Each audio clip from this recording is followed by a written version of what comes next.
शहर के बगल में एक छोटा सा गांव था। उसी गांव में दो भाई रहा करते थे। दोनों भाइयों में काफ़ी प्यार था और उनका प्यार देखकर पूरे गांव वाले मिसाल दिया करते थे। अरे भाई आप कहाँ चले गए थे सुबह सुबह? आपको पता है मैंने आपको नहीं देखा तो मैं कितना परेशान हो गया था, आपको पता भी है। अरे छोटे, कहीं नहीं गया था।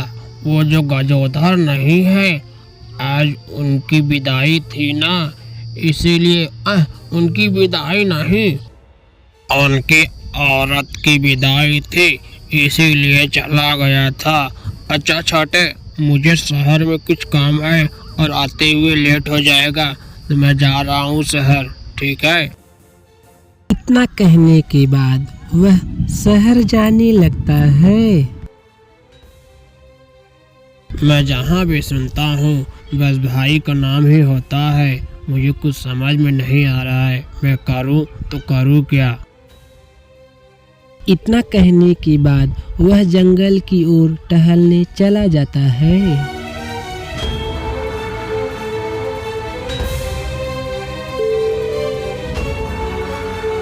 वह टहलते टहलते एक बाबा के पास पहुंच जाता है। बोलो बच्चे, क्या परेशानी है? मेरे पास हर परेशानी की दवा है। पेट में दर्द है, सर में दर्द है, या पैर में दर्द है, या शरीर में दर्द है, या कोई भी प्रॉब्लम है, बताओ बच्चे क्या दिक्कत है? बाबा मैं कहीं भी जाता हूँ मेरे भाई का हमेशा नाम रहता है, मेरा नाम कहीं नहीं आता है, बस यही प्रॉब्लम है बाबा। फिर बाबा कहते हैं कि तुम अपने भाई को जान से मार दो, फिर सब ठीक हो जाएगा।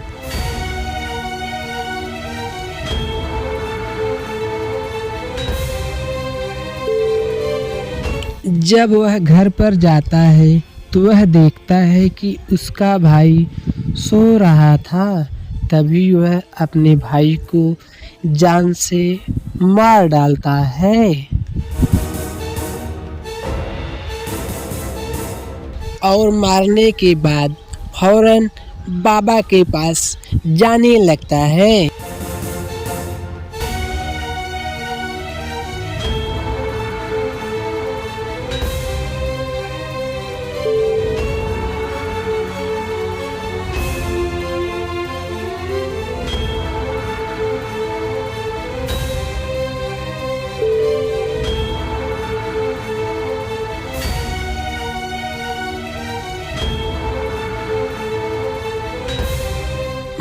बाबा मैंने अपने भाई को जान से मार डाला, अब तो मैं खुश रहूंगा ना बाबा, और मेरा ही नाम रहेगा ना बाबा।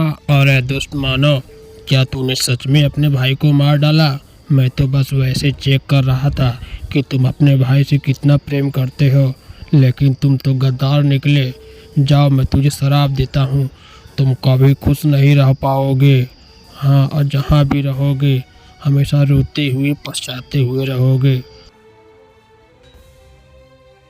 उसके बाद लड़के को बहुत टेंशन हो जाती है और बेचारा बहुत उदास हो जाता है, और उसी टेंशन के नाते वह हमेशा के लिए घर छोड़ देता है।